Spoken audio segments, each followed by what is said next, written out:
शांति ढूंढते ढूंढते लोगों की वृद्धावस्था आ जाती है।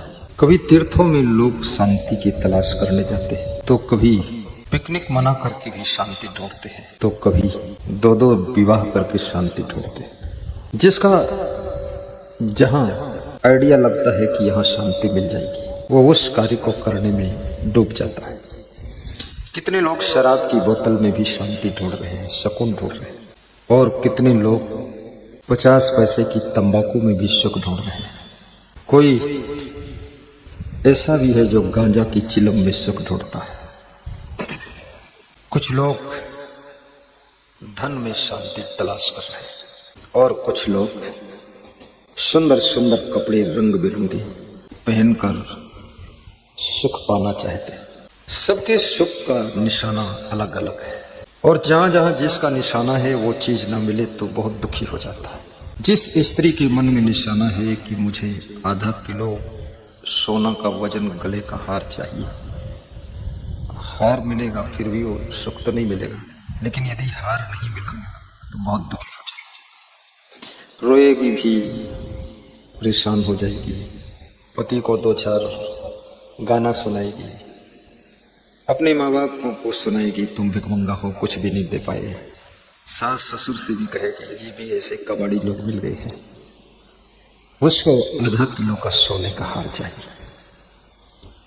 लेकिन जिनके पास में कुंटलों सोना है, उनको सोना में सुख नहीं मिल रहा है, उस सोना को बेचने में सुख मिल रहा है। मैं दुबई गया था, एक एक दुकान पर आधा आधा कुंटल सोना रखा हुआ था, लेकिन वो दुकानदार ये चाहते थे कोई ग्राहक आ जाए तो हमें बेच दो। उनको बेचने में सुख दिखाई दे रहा है, और 50 साल से बेच रहे हैं, उनको भी सुख मिला नहीं है। याद रखना, ये सुख बड़ी विचित्र चीज है, ऐसे मिलता नहीं। कितने लोग फैशन में सुख ढूंढते रहते हैं, कोई नशा व्यसन में सुख ढूंढता है, और सुख ढूंढते ढूंढते कितने लोग तादाद से ज्यादा टेंशन में पहुंच जाते हैं, और जहां टेंशन है वहां तो सुख स्वप्न में भी नहीं। जो मिला है उसका सुख लेने का तरीका लोगों को मालूम नहीं, और जो नहीं मिला है उसकी दौड़ में मनुष्य का मन दिन रात दौड़ता रहता है। जो गाड़ी तुम्हारे पास में है, उस गाड़ी में तुमको न सुख लग रहा है, न संतुष्टि लग रही है, न खुशी हो रही है।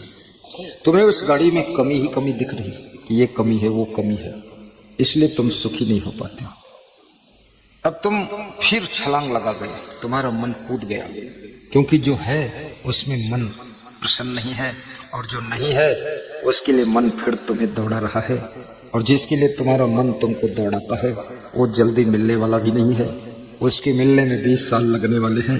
तो 20 साल तुम फिर उलझन में ही रहोगे, और जो 20 साल के बाद मिलेगा भी तो उसमें भी मन तुम्हारा खुश नहीं होगा, फिर मन छलांग लगा जाएगा कि और इससे भी कुछ नया चाहिए, इसलिए लोग खुशी नहीं करते। बोलो सतगुरु भगवान की जय। जिस पत्नी को पाने के लिए लोग भगवान का ध्यान करते हैं, सुमिरन करते हैं, हाथ जोड़ते हैं कि प्रभु सुन लेना जरा, और वही पत्नी जब मिल जाती है, साल भर ठीक है, दूसरे साल कुछ फीकापन हो गया, तीसरे साल उसमें कमियां ही कमियां दिख रही कि टेढ़ी टेढ़ी क्यों चलती है। फिर दिखता है अरे इसकी नाखून कैसे है, अरे ये भोजन भी ठीक नहीं बना पाती है, और ये तो बिल्कुल चुड़ैल जैसी है। जिस पत्नी को पाने के लिए भगवान का भी सुमिरन किया, वो जब मिल गई तो 5 साल बाद उनको पत्नी नहीं दिख रही, चुड़ैल दिख रही। ऐसे लोग दुखी रहे, ये हमेशा दुखी रहेंगे, ये सुख नहीं पा सकते। और जब ऐसा ऊपर आवाज करें, मना करें,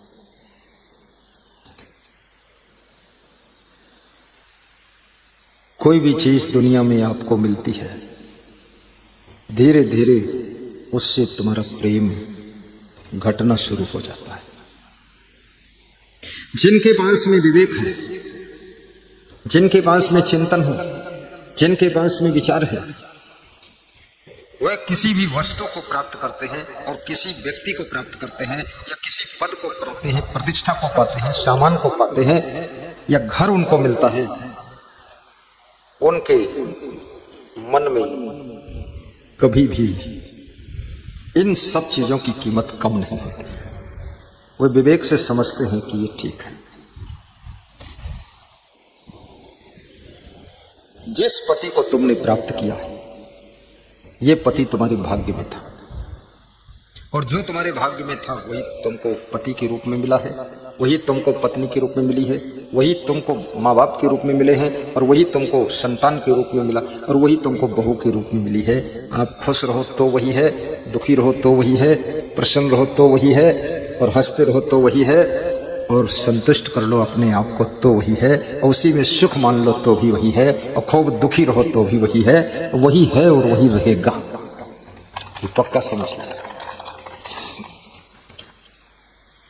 चाहे जितना सामान बदल दो, मकान बदल दो, गाड़ी बदल दो, साड़ी बदल दो, पत्नी बदल दो, पति बदल दो, ये बदल दो, जिला बदल दो, बात वही की वही रहेगी।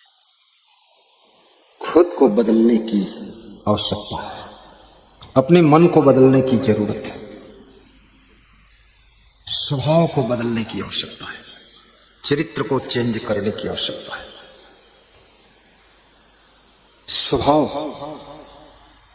जिस सुंदर स्वभाव से तुम आगे बढ़ रहे हो और ज्यों ही आगे बढ़ते हो वो स्वभाव तुम्हारा बिगड़ जाता है,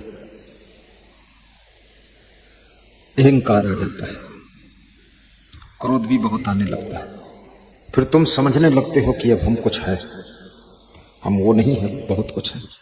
और ज्यों ही ये सोचते हो हम बहुत कुछ है, उसी दिन तुम कुछ रह जाते हो, बहुत हट जाता है, तब तुम फिर पछताते हो कि धोखा हो गया, हमने गलत सोच लिया। जिन गुणों से, जिन कलाओं से, जिस योग्यता से, जिस नेचर, लेक्चर, पिक्चर, स्ट्रक्चर से, करेक्टर से आपको सफलता मिली है, अगर वो सब नेचर, लेक्चर, करेक्टर सब कायम रखोगे तो सफलता आगे आगे मिलती ही चली जाएगी। लेकिन सफलता मिलने के बाद मनुष्य का नेचर बदल जाता है और करेक्टर भी चेंज होता है और लेक्चर भी बदलने लग जाता है, इसलिए सफलता एंड हो जाती है, सफलता बंद हो जाती है और वहीं से आदमी रुक जाता है, स्टॉप कर देता है और वहीं पर अटक के रह जाता है। तालियां बजाने की छूट, ये है दौलत और तुम्हारी बदौलत। दौलत की वजह से तो प्रोग्राम हो रहा, लेकिन तुम्हारी बदौलत से ये ऐसे हो जाएगा जैसे कोई मरघट है। ताली नहीं बजाओगे, हंसोगे भी नहीं, मुर्दे की तरह बैठे, लगता है यहाँ दफनाने आए हैं किसी को। यहाँ किसको दफनाओगे? गुरु जी को दफनाओगे? अरे जीवन में 20-20 मुर्दे दफना चुके हो, 40-40 मुर्दे दफना चुके हो, हर साल 2-4-6 मुर्दे दफनाते हो। एक दिन खुद भी दफन होना पड़ेगा।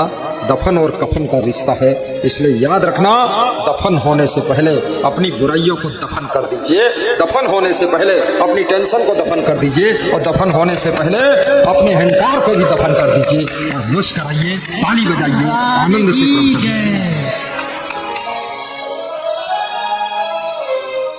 सुनि समझहि जन मोदित मन, मज्जहि अति अनुराग, लहई चार फल अछत तनु, साधु समाज प्रिया। सुनि समझहि जन मोदित मन, मज्जहि अति अनुराग, लहई चार फल अछत तनु, साधु समाज प्रिया। लहई चार अछत तनु, साधु समाज प्रिया। प्रसन्न होकर बैठिए। ये रामायण का दोहा क्या कह रहा है? ये दोहा कह रहा है, सुनी समझेंगे जन मुदित। जो लोग मुदित मन से सुनेंगे और समझेंगे और बड़े प्रेम से सत्संग की गंगा में स्नान करेंगे, उनको 4 फल मिलेंगे। अर्थ माने धन और धर्म, काम और मोक्ष। वही धर्म के पथ पर चलने की सामर्थ्य को प्राप्त कर सकेंगे और वही धनवान बन सकेंगे और उन्हीं की मनोकामनाएं पूर्ण होंगी और वही कामनाओं के चक्र से छुटकारा भी प्राप्त कर सकेंगे और उन्हीं का मोक्ष हो सकेगा जो प्रेम से सत्संग की गंगा में स्नान करेंगे, अति प्रेम से स्नान करेंगे। और जब प्रेम बहुत होता है ना तो मन प्रसन्न भी होता है। प्रेम की पहचान है, प्रेम तुमको प्रसन्न कर देता है और प्रेम दाता भी है, देता भी है। शाले चौकसी पुरुषोत्तम पटेल एडवोकेट, धनमत बाई उनकी पत्नी, कुछ लड्डू मेथी के बनाकर लाई और थोड़ा आंवला का मरब्बा कि मेरा गुरु एक लड्डू रोज खा लेगा, ठंडी नहीं लगेगी, आंवला खा लेगा तो प्यास नहीं लगेगी। दान दिया यहाँ। वो कभी खाली आती ही नहीं, कुछ ना कुछ बना के लाती है। वकील आदेश कर देता है ले आना, वकील तो कुछ नहीं बनाता, जो बना हो उसको खा लेता है। बैठो बेटी, प्रेम में देने का मन होता है। सुरेश लोहबंसी सारणी में अपने सत्संग कराया था, सर्विस थी आपकी। मन में भाव में स्नान कराने के लिए एक छोटा सा सुंदर आश्रम निर्माण होगा। कब संकल्प लिया था, आज पूरा हो गया। इसलिए संकल्प लेना भी सीखो। आप संकल्प लो कि मुझे कार लेनी है, एक दिन कार आएगी। आप संकल्प लो कि हमें 3 मंजिल मकान बनाना, बनेगा एक दिन। जिनके मकान में मैं ठहरा हूं, पटेल साहब खड़े हो, इन्होंने संकल्प लिया था कि नया मकान बनाऊंगा जिसमें गुरु के चरण पड़ जाए, और नया बना मेरे चरण पड़े, और ऐसे पड़े कि 5 दिन हटेंगे नहीं, वही पड़े ही रहेंगे। चरण भी पड़े, हम भी पड़े रहते हैं, उसमें आराम करते हैं। क्या नाम पटेल? विनोद पटेल। देखो संकल्प, बैठो। उन्नति के लिए भी संकल्प लीजिए, भक्ति के लिए भी संकल्प लीजिए। होशंगाबाद से एक माता जी आई है अपने बेटे को लेकर। उनका संकल्प है कि गुरु जी को नित्य दान करूंगा। और नित्य दान करके डब्बा तो नहीं लाई, लेकिन पैसे इकट्ठे करके लाई। लगभग उनकी राशि 5-6 हजार के करीब थी। और उनका बेटा कह रहा था गुरुजी खुद का घर नहीं है, अभी किराए से रहता हूं, लेकिन संकल्प है कि मैं गुरु की सेवा करूंगा, नित्य दान करूंगा, और गुरु के आशीर्वाद से मेरा एक दिन घर भी अच्छा बनेगा, घर भी बनेगा और बनेगा, कोई संदेह नहीं, बनेगा। निश्चय मन में बनाइए। बच्चों को भी संकल्प लेना चाहिए कि टॉप करूंगा, 10th में 80%, 12th में 90% और ग्रेजुएट में 95%, कंपटीशन में 97%। संकल्प जब विद्यार्थी लेता है तो उसके अंदर सुसुप्त स्थिति में पड़ी हुई ऊर्जा जाग जाती है। तुम्हारी बहुत सी सामर्थ्य सोती रहती है विद्यार्थियों। संकल्प तो लो। बेटियों को भी संकल्प लेना चाहिए कि मुझको ये करना है, वो करना है, क्या करना है। लेकिन ज्यादातर बेटियां संकल्प लेती हैं कि मुझे केवल बालों का फैशन करना है, तो कर ही देती है। केवल बाल तक का संकल्प मत लो, आगे बढ़ो। सर्विस, बिजनेस, उन्नति, प्रगति, भक्ति, शिक्षा, संस्कार, प्रेम, करुणा, इसका संकल्प लीजिए।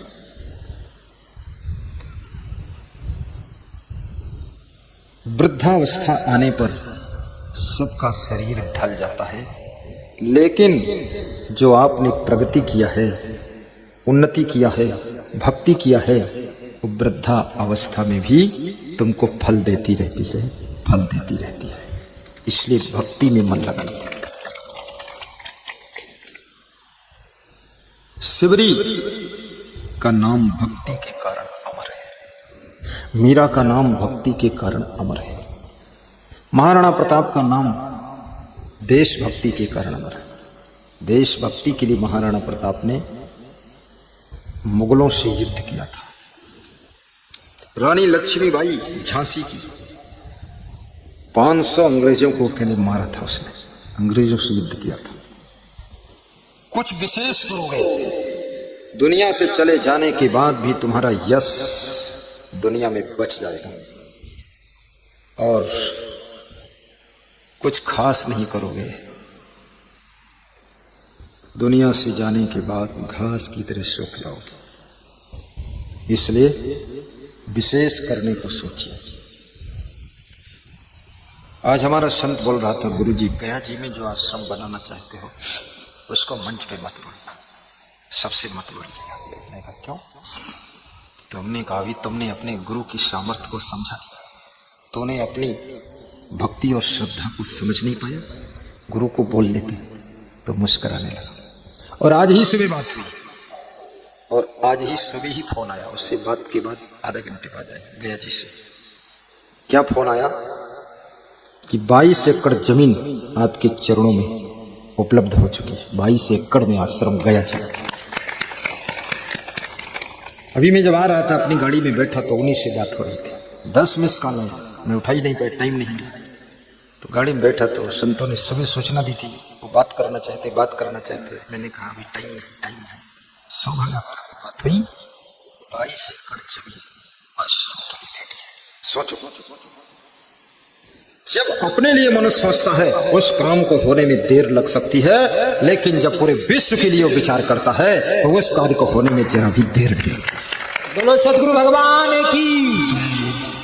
इतिहास रचना पड़ेगा, और नया इतिहास रचने के लिए अपनी एक एक सामर्थ्य का प्रयोग करना पड़ेगा आपको।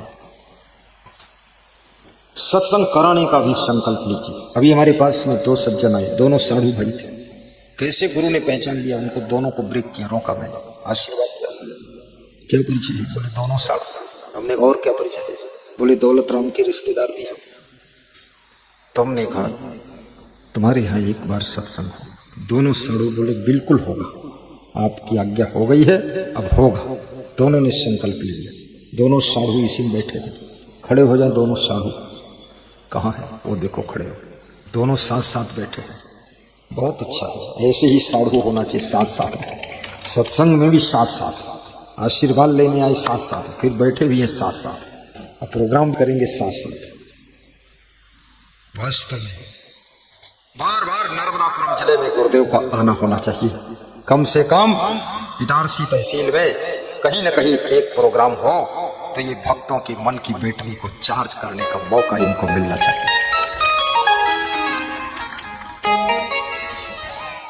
काफी दिनों तक जब गुरु का दर्शन नहीं होता है तो भक्ति सुस्त होने लग जाती है, भक्ति में सुस्ती आती है।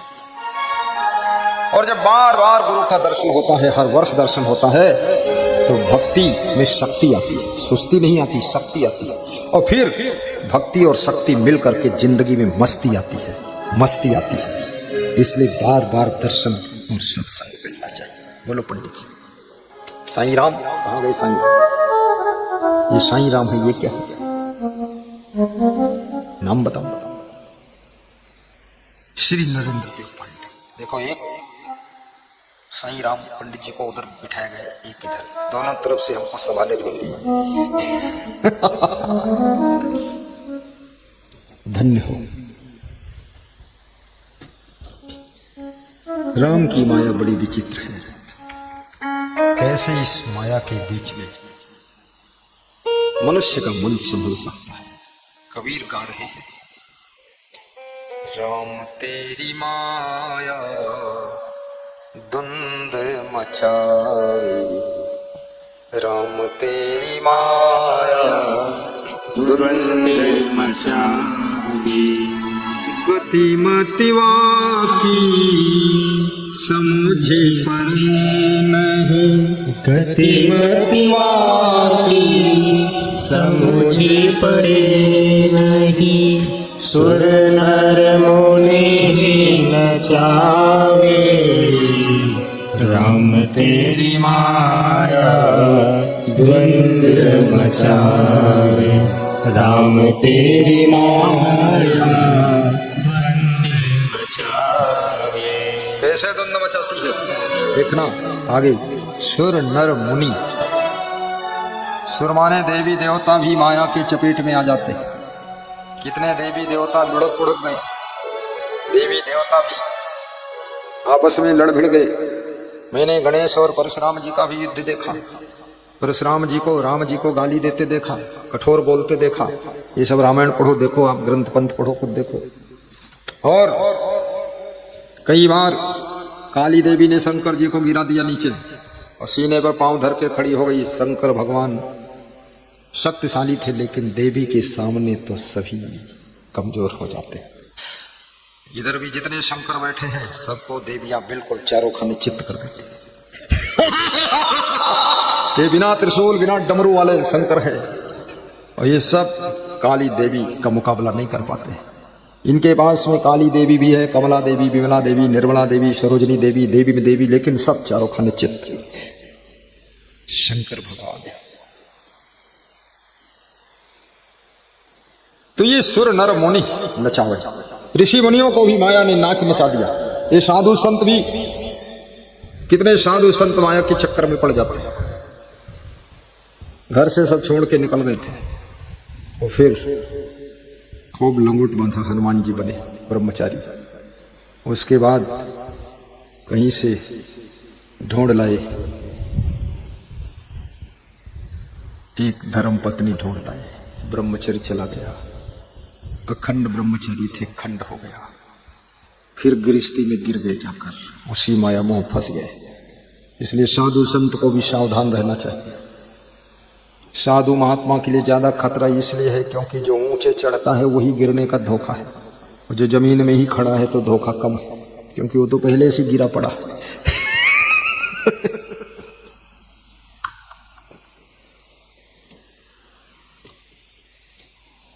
संतों के लिए गुरु बहुत बड़ा सहारा है। वैराग की रक्षा, ब्रह्मचर्य की रक्षा। जब जब कोई संत का मन थोड़ा चंचल होने लगता है तो गुरु तुरंत ज्ञान दे देता है, गुरु संभाल लेता है। इसलिए गुरु की शरण बहुत जरूरी है।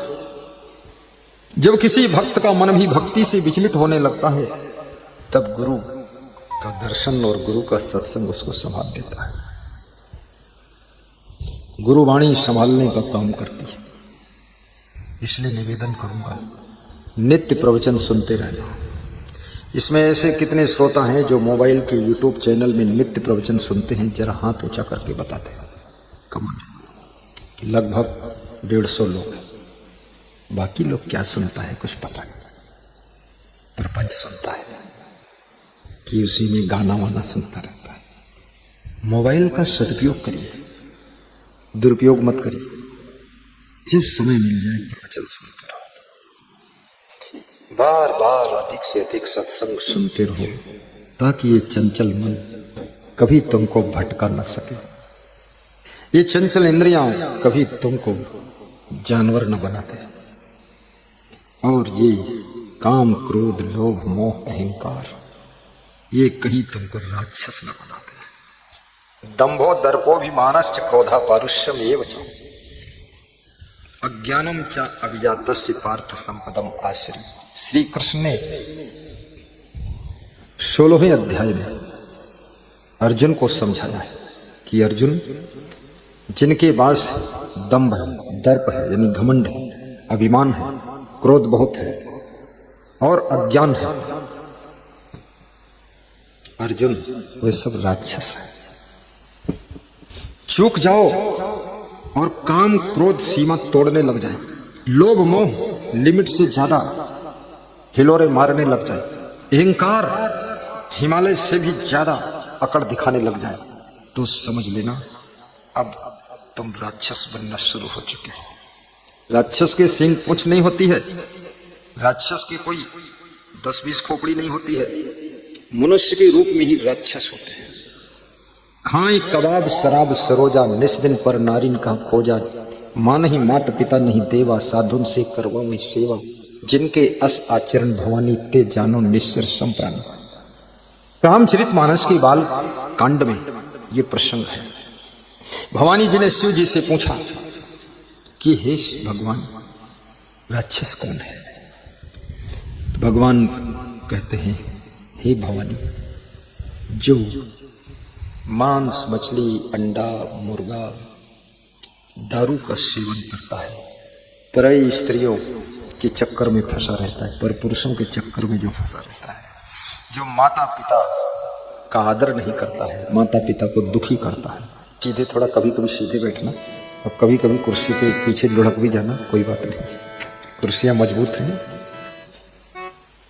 खाई कबाब शराब सरोजा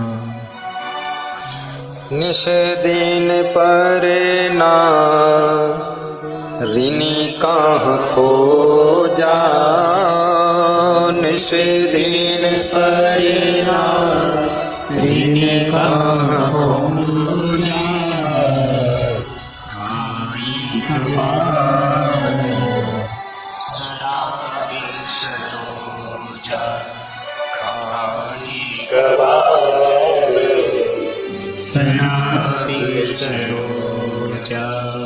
माँ नहीं मात पिता नहीं देवा, माँ नहीं मात पिता नहीं देवा, साधु निषेध करे भवावहि सेवा, साधु निषेध करे भवावहि सेवा।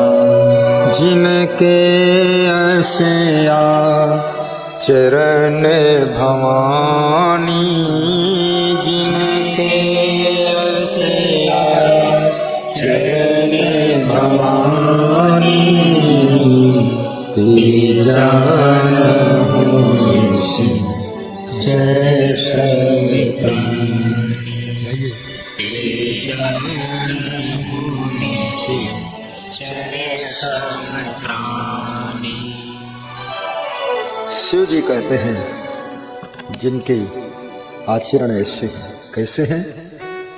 जो माता पिता को सताते, दुख देते, मानसिक दुख, शारीरिक दुख, और जो माता पिता को मानते ही नहीं, जो देवी देवता को भी नहीं मानते। कोई बोलते हैं हम ये कुछ नहीं मानते, दारू को खूब मानते, दारू को कहते हैं ये चिंता हरा टॉनिक, उसको मानते। दारू अपनी खोपड़ी पर भी छिड़क लेते, थोड़ी दारू एक ढक्कन चाय में भी डाल लेते हैं और तुलसी पत्ती डाल देते हैं कि बस पवित्र हो गई दारू। दारू को मानते हैं, बीड़ी को मानते हैं, सिगरेट को मानते हैं, लेकिन भक्ति को नहीं मानते, माता पिता को नहीं मानते। याद रखना, शराब का तो हमेशा के लिए त्याग कीजिए। शराब सड़ा हुआ आब माने पानी, संतोष कुमार पटेल। आब माने पानी और शरा माने सड़ा पानी, वो शराब है, जबलपुर से आए थे। देखिए ये शराब स्वयं तो क्षण करके बनती है, लेकिन जो पीता है उसकी पूरी जिंदगी को सड़ा कर बदबूदार बना देती है। इसलिए शराब का त्याग रखना चाहिए। केवल आदत है और कुछ नहीं। कोई पशु पक्षी शराब नहीं पीते, आराम से नींद आती है। इतना फालतू मन में क्यों सोचते हो जो चिंता हो जाए? आराम से, ये संसार तुम नहीं चला रहे, इसको बहुत लोग चला रहे हैं और ये चलता ही रहेगा। तुम बहुत चिंता मत करो, सोने के समय सो जाइए। वेद ऋषियों ने कहा है 10,000 वर्ष पहले कि सोने के समय सिर्फ सोइए और खाने के समय प्रेम से सिर्फ खाइए, फिर खा लो प्रेम से।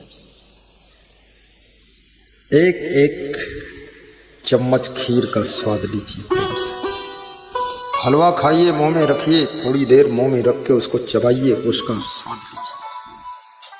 जितना देर मुंह में खाद्य पदार्थ रहेगा उतनी अधिक उसमें लार ग्रंथियां लार मिक्स करेंगे। 40% खाद्य पदार्थ आपके मुंह में ही डाइजेस्ट हो जाएगा और फिर 60% पेट के भीतर डाइजेस्ट होगा।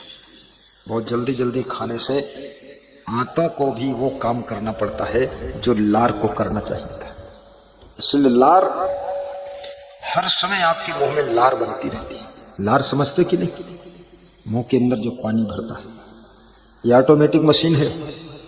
और जब तुम तंबाकू खाते हो, पान खाते हो, मसाला खाते हो, तो लार मसाला में लिपट करके फिर उसे थूक देते हैं। तो लार पेट में पहुंचती नहीं है। जब पहुंचती नहीं है तो डाइजेशन सिस्टम बिगड़ता है। ये लार तुम्हारा मसाला, पान, तंबाकू लपेटने के लिए नहीं है, ये लार डाइजेशन के लिए पैदा होती है। और तुम बीच में कुछ और खा खा कर थूकते रहते हो। बुद्धिमान व्यक्ति हो, आज से मत खाना।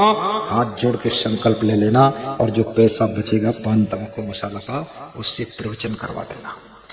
प्रवचन हो जाएगा।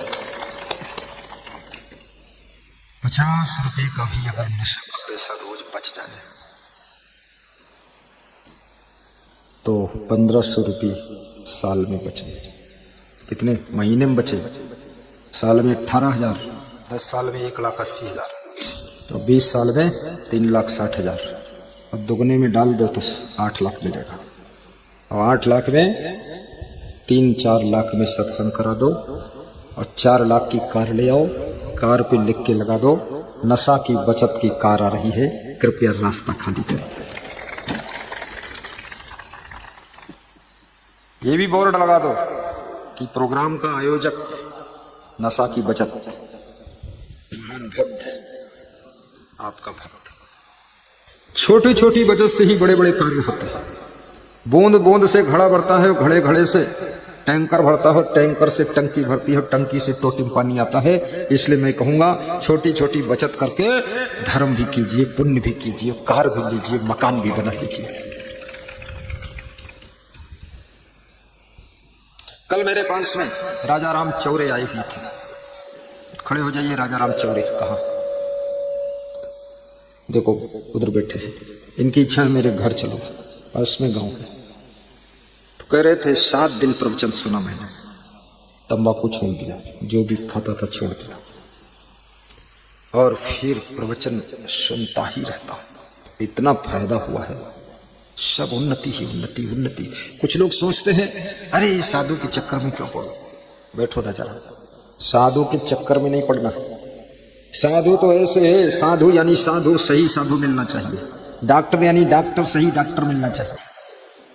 सही डॉक्टर नहीं मिलेगा तो बीमारी बढ़ जाएगी, और सही साधु नहीं मिलेगा तो तिकड़म बढ़ जाएगा। सही डॉक्टर मिलेगा, बीमारी दूर हो जाएगी, और सही साधु मिल जाएगा तो याद रखना जिंदगी सुख शांति से भरपूर हो जाएगी। सही संत ढूंढो, दुनिया में संतों की कमी नहीं है। चंदन मना बने बने, शैले शैले ना माणिक्यम मोक्षतम ना गजे गजे, और साधवो ही न सर्वत्र चंदन मना बने बने। साहिब बंदगी,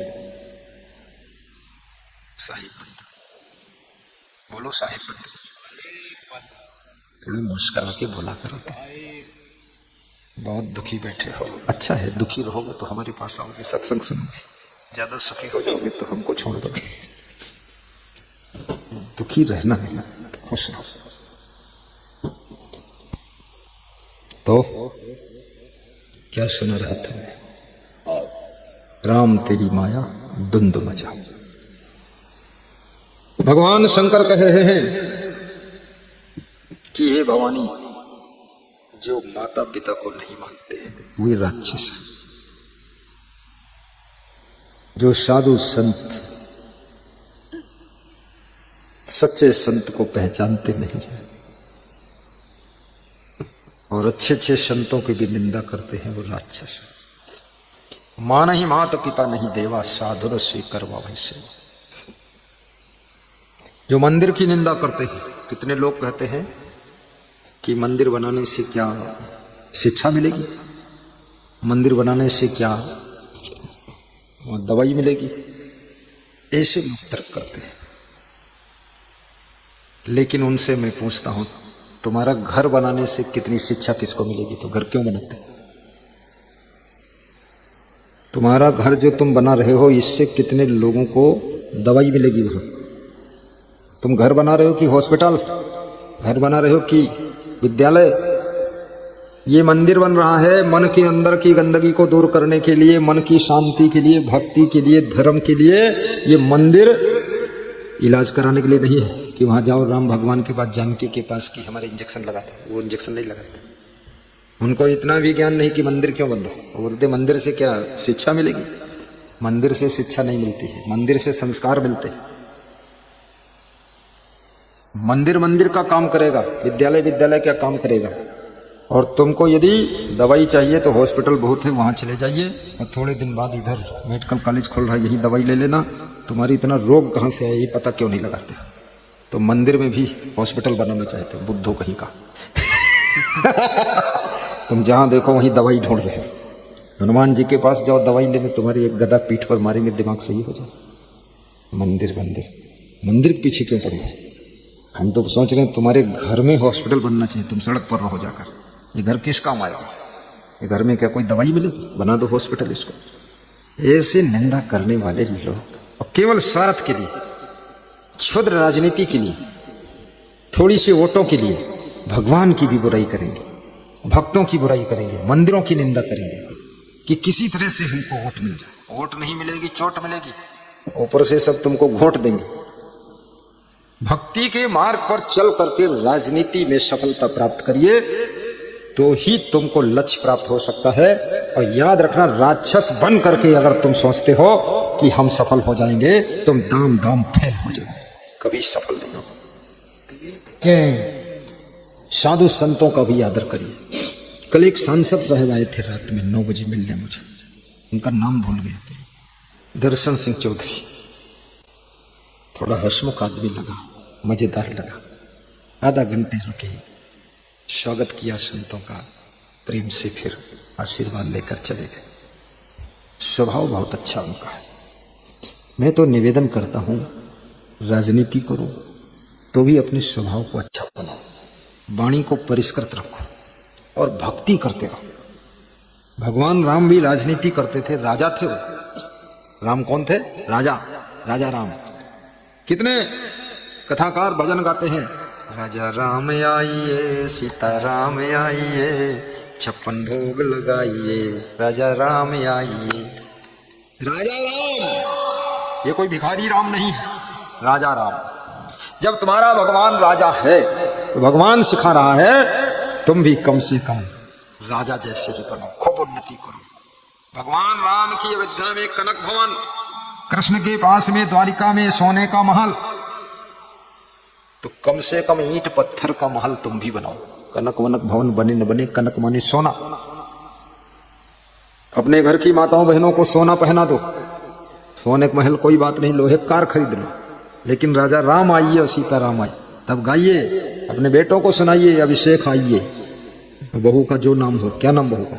आकांक्षा आइए, कार में बैठकर भोपाल जाइए। राजा राम आइए, सीता राम आइए। बड़ी अच्छी पंक्तियां हैं ये। संसार में, पृथ्वी पर बहुत जगह है, मंदिर भी बनाइए, आश्रम भी बनाइए, हॉस्पिटल भी बनाइए, मेडिकल कॉलेज बनाइए, विद्यालय बनाइए, डिग्री कॉलेज बनाइए, IIT कॉलेज बनाइए, खूब बनाइए, कौन मना करता है। अच्छा घर भी बनाइए। लेकिन अगर सोचते हो कि मंदिर तोड़कर उसमें हॉस्पिटल बना दूं, या मंदिर गिराकर, आश्रम गिरा करके उसमें विद्यालय खोल दूं, या मंदिर में शराब की दुकान खोल दूं, ये तो तुम्हारी बुद्धि भ्रष्ट है। बहुत जगह पड़ी है, जितना बनाना बना लो। अपना घर ही गिरा करके बना दो, उसे भी हॉस्पिटल, फ्री इलाज लिख दो, बोर्ड लगा दो, आ जाएंगे, हम सबको ले आएंगे भाई। अरे मूर्ख, फालतू बात मत कर।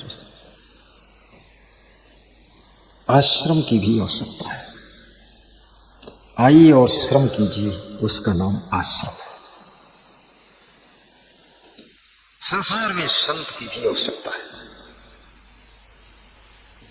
सच्चे संत को ढूंढ लीजिए, जो त्याग तप से भरपूर हो।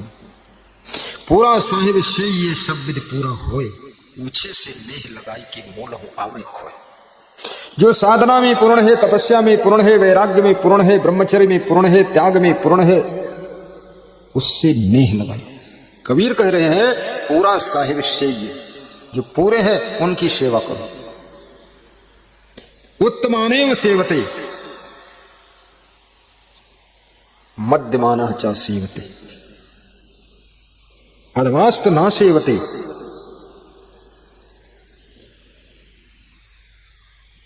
इच्छेद च भूति महात्मना। नीतिकार कहता है उत्तम पुरुषों की सेवा कीजिए और कभी जरूरत पड़े तो मध्यम पुरुषों की भी सेवा करनी, लेकिन अधम पुरुषों की सेवा कभी नहीं करनी चाहिए। अधम की सेवा कभी नहीं। अधम कौन? जिसके कर्म नीच, आचरण नीच, खान पान सब गड़बड़, वो अधम है। उसकी सेवा के लिए मना कर दिया। विदुर जी ने धृतराष्ट्र से कहा है कि हे धृतराष्ट्र, उत्तम पुरुषों की सेवा करो और कहीं जरूरत पड़ गई तो मध्यम पुरुषों की भी सेवा करो, लेकिन अधम की सेवा मत करो, जिनके अधम आचरण। तो सदैव उन्नति होती रहेगी, प्रगति होती रहेगी। सेवा करने का भी बड़ा प्रभाव होता है। आप किसकी सेवा कर रहे हो? सेवा तो सेवा है, लेकिन गधी की सेवा करोगे 2 लात खाने को मिलेगी, और गाय की सेवा करोगे 4 लीटर दूध पीने को मिलेगा। दूध पीने को। जय। सिंह की सेवा करोगे, किसी न किसी दिन तुमको नोच कर खा जाएगा। लेकिन यदि तुम भैंस की सेवा करोगे, 20 लीटर दूध से बाल्टी भर देगी और 1000 का दूध रोज बिकेगा। इसलिए सेवा किसकी करना है ये भी समझ लेना। मूर्खा यत्र न पूज्यन्ते धान्यम यत्र सुसंचितम दाम्पत्य कलहो नास्ति श्री स्वयं आगता। जो लोग मूर्खों की सेवा नहीं करते, मूर्खों की पूजा नहीं करते, मूर्खों का सम्मान नहीं करते, मूर्खों का आदर नहीं करते, अन्न का अनादर नहीं करते, अन्न का अपमान नहीं करते, अन्न को फेंकते नहीं, एक एक अन्न के दाने को संभाल कर रखते हैं, आदर से संभालते हैं, और जिनके घर में पति पत्नी में कलह कलेश नहीं होता है, लड़ाई झगड़ा नहीं होता है, बाप बेटे में झगड़ा नहीं होता है, गाली गलौज नहीं होती है, उस घर में लक्ष्मी आकर की बरसात करती है। लक्ष्मी। लोग अपनी अपनी दीवालों पर लिखते हैं लक्ष्मी जी सदा सहाय, और पति पत्नी सुबह शाम ताल ठोक कर कहते आइए तुमको देख लूंगा। ये कहाँ सहाय होगी? थोड़ा गम भी खा लीजिए, अपनी पत्नी की भी गम खा ली। और पत्नी उचित बात कहती है तो उसकी बात को मान लो। कितनी स्त्रियां इसलिए तंग हैं, परेशान हैं कि उनके पति कोई तंबाकू खा रहा है, कोई पान खा रहा है, कोई मसाला खा रहा है, उसके मुंह से बदबू आ रही, और पत्नी बनी है तो पास में बैठना उठना पड़ता है, बदबू में रहना पड़ता है। तो पत्नी इतना ही निवेदन करती है कि पान तंबाकू छोड़ दो, मसाला छोड़ दो, पुड़िया छोड़ दो, सिगरेट छोड़ दो, बीड़ी छोड़ दो, दारू छोड़ दो, तो इसमें क्या बुरा कह रही है?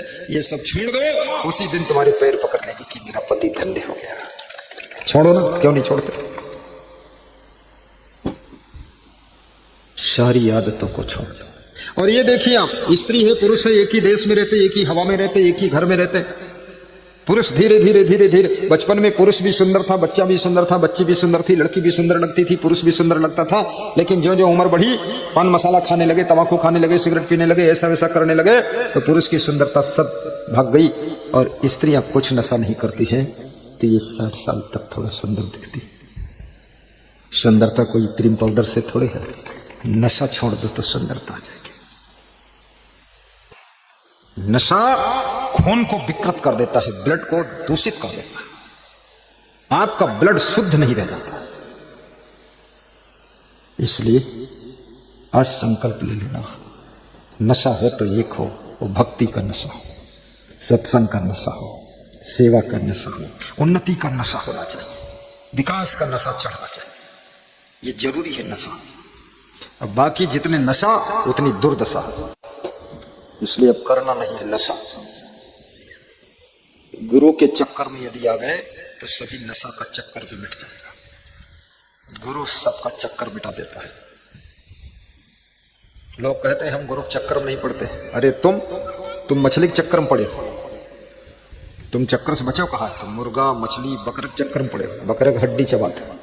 तुम्हारे पास हजारों चक्कर है, एक चक्कर अगर गुरु का आ जाए तो हजारों चक्कर बैठ जाएंगे। इसलिए गुरु के प्रेम भक्ति के चक्कर में फंसने वाले लोग दुनिया के सारे चक्कर खत्म हो जाते। जय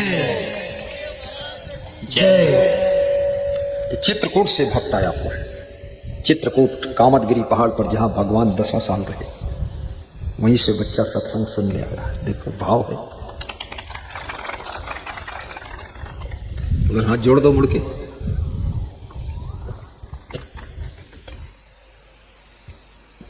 बैठो। चित्रकूट के घाट पर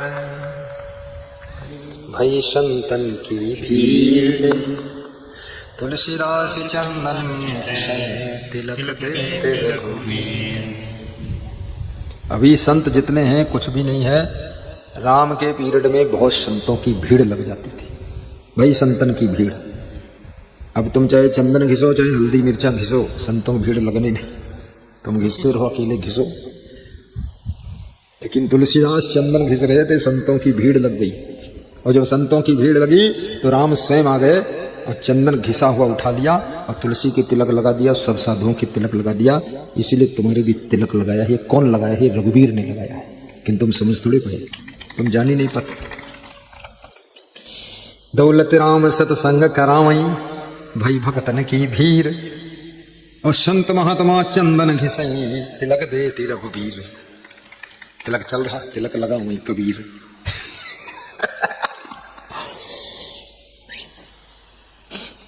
तिलक भक्ति का प्रतीक है। तिलक की शक्ति को समझो। ये तिलक कोई ढोंग नहीं है, आडंबर नहीं। तिलक लगा करके शराब की दुकान पर जाने की हिम्मत नहीं पड़ेगी, इतनी ताकत है इस तिलक में। ये तिलक लगा करके याद रखना, गाली देने की भी हिम्मत नहीं पड़ती है। और ये जब गलती करोगे तो तिलक धोना पड़ेगा आपको। पहले तिलक धोगे तब गलती कर पाओगे, इतनी है तिलक में ताकत। ये महिलाएं जो लगाती मांग में सिंदूर, अरे ये कोई साधारण चीज नहीं है। मांग में सिंदूर, सिंदूर लगा करके महिला का मन 70% कंट्रोल हो जाता है। लगाओ तो सिंदूर, देखो तो। जो महिलाएं सिंदूर नहीं लगाती